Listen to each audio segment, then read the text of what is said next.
So shorty, it's your birthday. We gon' party like it's your You're a mogul, you're a rapper, you're an actor, you're an entrepreneur, you're a humanitarian. You obviously work with Feeding America. You have SK Shots, which feeds hungry children in Africa and also creates entrepreneurial opportunities for Africans. Are you setting an example? And how important do you think it is for other rappers or people in the industry to give back? You know what it is? I think that the traditional way of giving back is we got to modify it. You know, like there's people who, most rappers that have some success have organizations that they put together under their names and they do things, but those things are being done for tax purposes. When you get to a point, you reach a certain level of success, you'll start to be interested in what your legacy is, and you'll look at the people who resonate the strongest in their absence than they did, even stronger than when they were actually present. And those people are people who consistently helped others. So when I'm traveling on the tour the last time and I'm in Africa and I see that, it's unbelievable. The numbers are astronomical. You wouldn't even believe that many people die from not having something to eat. And then at convenience, we choose what we're going to eat and throw away what we're not.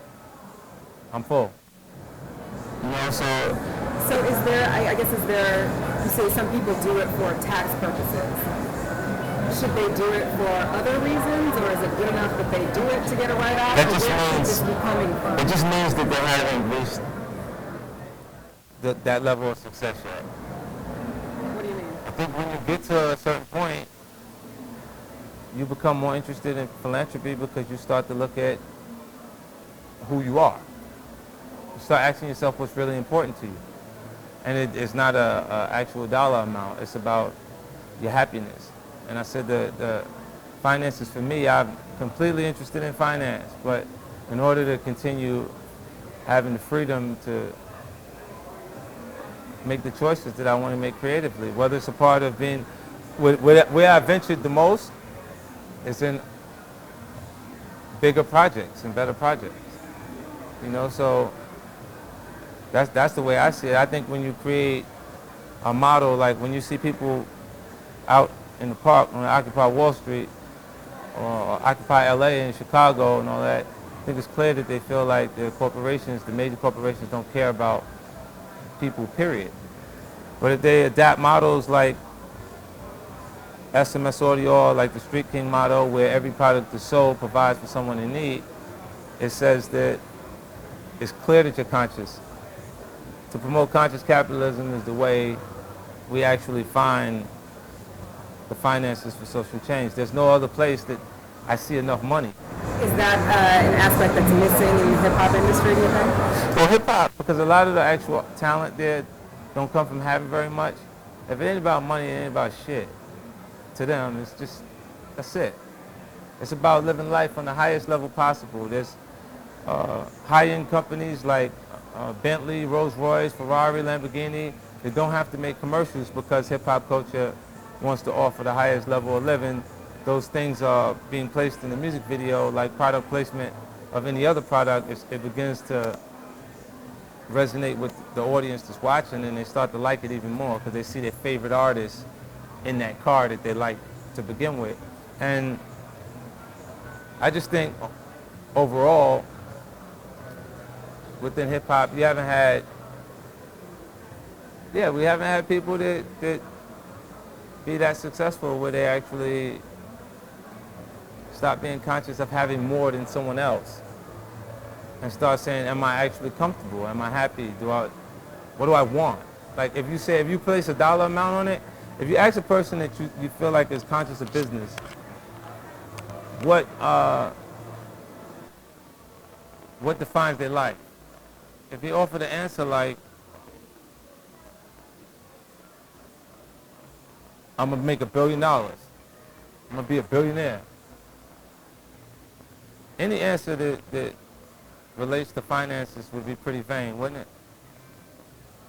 And then if you ask someone who is completely content with their financial space and conscious of their surroundings, what would define their life, they're probably gonna say their loved ones.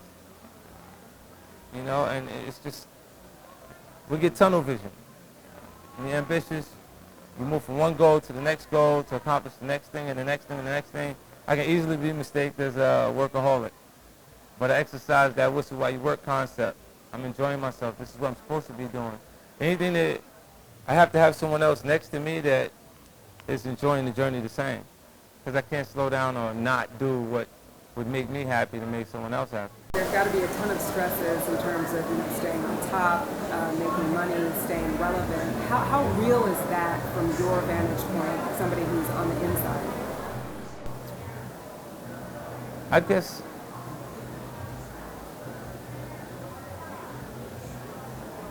I can't really answer that question as far as Chris is concerned. My personal... there's no way to know what happened to him, but right. As an insider in the game, I mean, are those stresses real? Are they something we don't see to the public? There's a level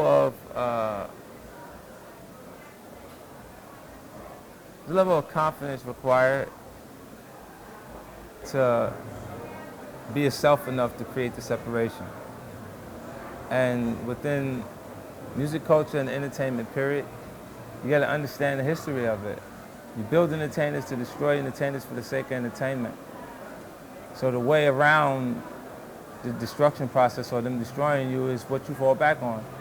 I guarantee you, if the CD doesn't sell, the headsets will.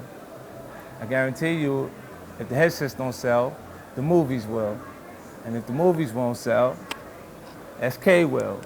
And this is why there's such a consistency in the diversification of the portfolio of things that are there to generate an income, to secure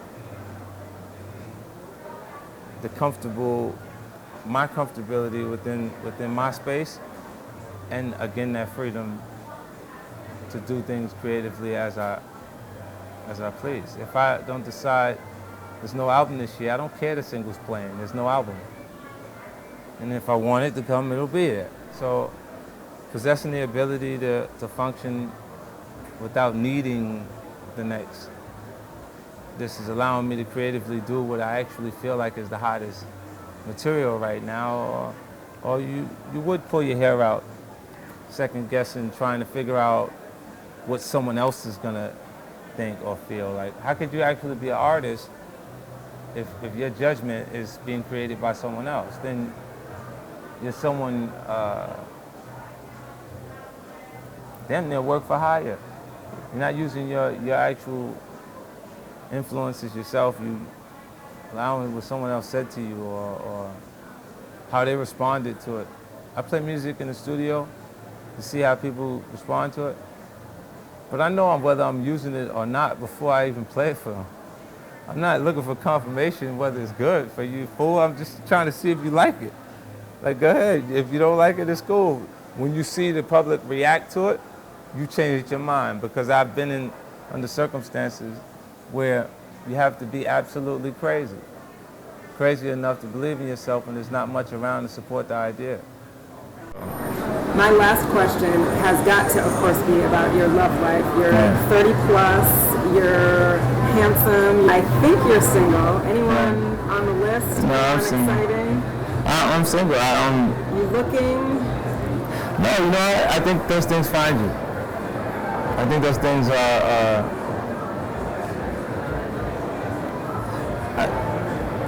I think the strongest form of a relationship is friendship. And when it develops to the point it becomes priceless, then it's something you can commit to. But before that, it's crazy. I mean, because I said it should be priceless, your friendship, because you will pay if you're wrong. And what I think happens is that imbalance of emotional investment makes two people who were completely equally friends, one hate the other for falling short of their expectations. And I've seen terrible things happen based on that.